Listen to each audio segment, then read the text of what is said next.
नमस्कार, मी वैभव वखरे. मी आज नटसम्राट या पुस्तकाचा सारांश प्रस्तुत करणार आहे. नटसम्राट हा विष्णू वामन शिरवाडकर उर्फ कुसुम गुरुजी यांनी लिहिलेला अत्यंत भावस्पर्शी, चिरत्न आणि काव्यप्रधान ग्रंथ आहे.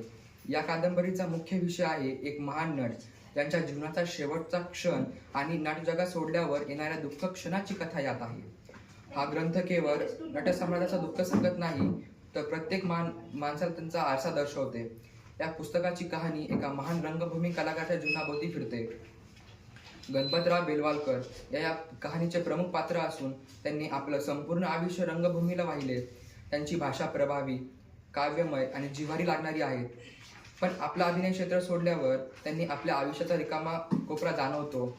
त्यांच्या जीवनातील शोकांतिका म्हणजे जेव्हा त्यांना कुटुंबासाठी सगळं केलं, पण कुटुंबाकडून केवळ त्यांना अपमान आणि उपेक्षाच मिळाली.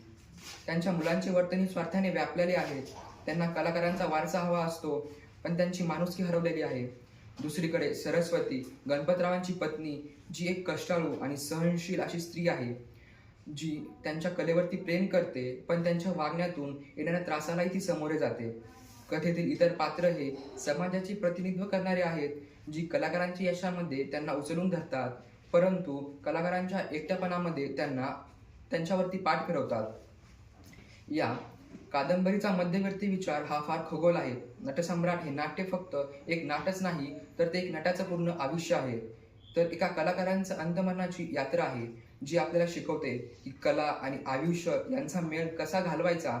तसेच वृद्धकाळातील एकटापणा, कुटुंबाकडून उपेक्षाची तूट आणि समाजाचा दृष्टिकोन यांचा विचार आपल्याला अंतर्मुख करतो. लोकांच्या टाळ्या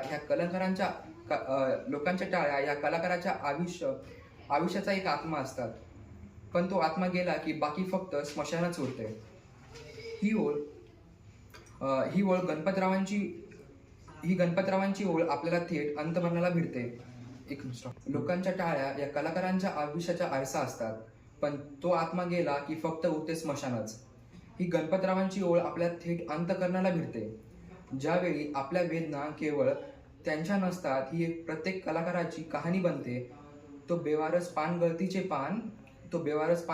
पान सुकलेलं गळून पडलं, पण अजून सळसळतंय. ही ओळ त्यांच्या जीवनाला वाक्यात व्यक्त करते.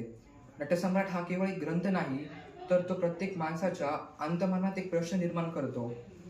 आपल्या नात्यांना किती महत्त्व द्यावे, वृद्धकाळातील माणसाची काळजी किती घ्यावे आणि समाजाच्या कलाकारांचे कसे पाहावे, यांच्याबद्दल तो आपल्याला अंतर्मुख करतो. या कथेतून आपण शिकवायला हवं की पैसा, यश, टाळ्यापेक्षा नातेसंबंध आणि माणुसकी अधिक महत्त्वाची आहे. पोटाच्या गोळ्यांनी जर पाठ फिरवली तर जीवाला उरलं तरी काय, ही ओळ डायरेक्टली काळजाला भिडते. कोणी घर देतं का ही ओळ नटसम्राटमधील सर्वात जिव्हारी लागणारी ओळ आहे. जेव्हा गणपतराव बेलवालकर आपल्या आयुष्यातील अंतिम काळात हे विचारतात, जेव्हा त्यामागे फक्त घराचा प्रश्न नाही, तर एकटापणाचा, उपेक्षाची आणि समाजाकडून होणाऱ्या निर्थकेची गडद भावना यात दडलेली आहे. त्यांनी आपल्या जीवनात नाटकाला किती महत्त्व दिले, पण अखेरीस त्यांचे कुटुंब आणि समाजाने त्यांना ओलांडले. कोणी घर देतं का ही ओळ एक वृद्ध व्यक्तीच्या हृदयाला उमटलेली शोकांतिका आहे. जेव्हा आपल्या जीवनात सगळं काही गमावलं आणि समाज सुद्धा विसरतो, जेव्हा या साध्या शब्दातून व्यक्त होणारी वेदना शब्दात मांडता येणं हे अशक्य वाटते, ही ओळ आपल्याला माणुसकीच्या गहिऱ्या पातळीवर थेट भिडते.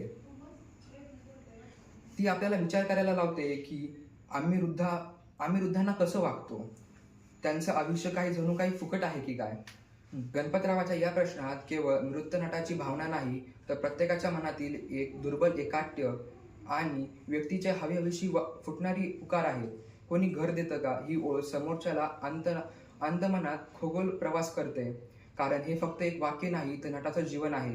तर समाजाचा प्रत्येक कडवट आणि हरवलेल्या व्यक्तीचं जीवन आहे. नटसम्राट ही कलाकृती प्रत्येकाला त्याच्या आयुष्याचा विचार करायला लावते, जी आपल्याला शिकवते की मानवी नाट्याचं कधी अपमान करू नये, कारण तीच नाते आपल्या आयुष्याचा खरा आधार असतात. कुसुम गुरुजी यांनी लिहिलेला ग्रंथ केवळ कलाकारांसाठी नाही, तर प्रत्येक सामान्य माणसासाठी नटसम्राट हा जीवनाचा एक आरसा आहे, जो प्रत्येकाला स्वतःचं प्रतिबिंब दाखवतो. जोपर्यंत माणसाचं अंतकरण आहे, तोपर्यंत नटसम्राट ही कादंबरी जोपर्यंत माणसाचं अंतःकरण आहे तोपर्यंत नटसम्राट ही कादंबरी काळांच्या ओघात अमर आहे. मी नटसम्राट हे पुस्तक वाचण्यास सुचवतो कारण हे एक भावस्पर्शी कलाकृती आहे जी माणसांच्या आयुष्याचा आशा दर्शवते. गणपतराव बेलवालकर यांच्या आयुष्यातील यश, कलेची ओळख आणि वृद्ध काळातील एकटेपणा याची ही कथा आहे. या पुस्तकातील कोणी घर देतं का अशा ओळी या हृदयाला चिरून जातात. नातेसंबंधी, माणुसकीची आणि वृद्धाची दुःखीची जाणीव करून देते. हे फक्त एक कथा नाही तर नसून आयुष्याचा कठोर सत्य आहे जे प्रत्येकाने वाचावं. धन्यवाद.